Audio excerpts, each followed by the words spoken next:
Corey, how much do you miss being in the ring? I miss certain aspects of it, but I've actually grown to love doing commentary.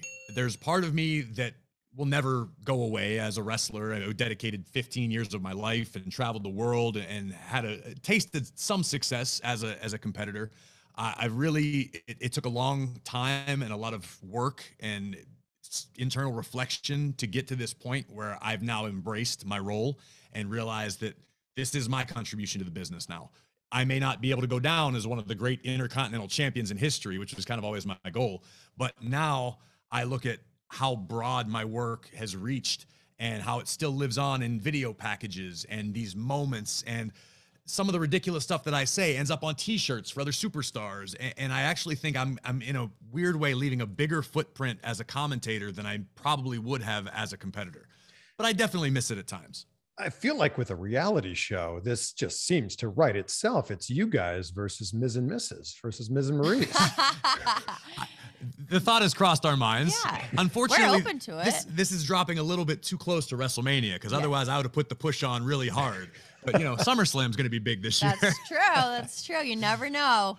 Well, there was this recent report out that you are now cleared for in-ring performance. Is that actually true?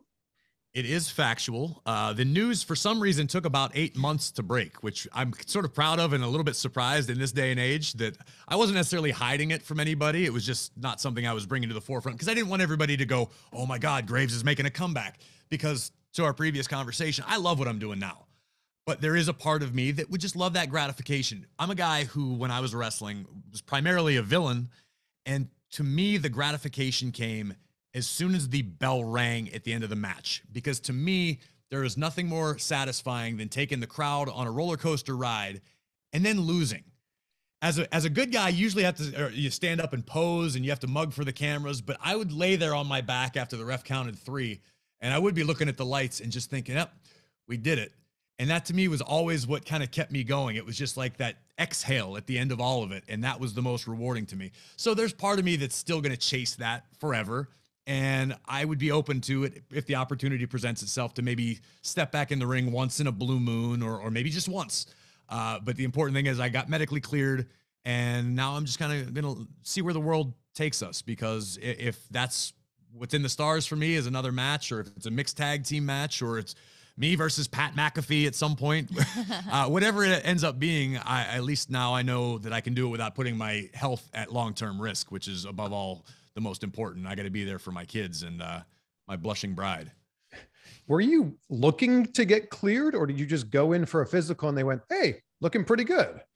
Well, there was a process to it. I had to take a few flights and see a few doctors and get several different opinions. And then I brought what I had obtained from my doctors to WWE, and they showed it to their medical staff. And then I went through WWE's testing protocols again to just verify. And I met all of the needs that they wanted to see. So again, I'm medically cleared. That doesn't mean, sure. I mean, I'm still listed on the roster as a commentator. I don't have come up in creative meetings that I know of as to how we get Graves in the ring.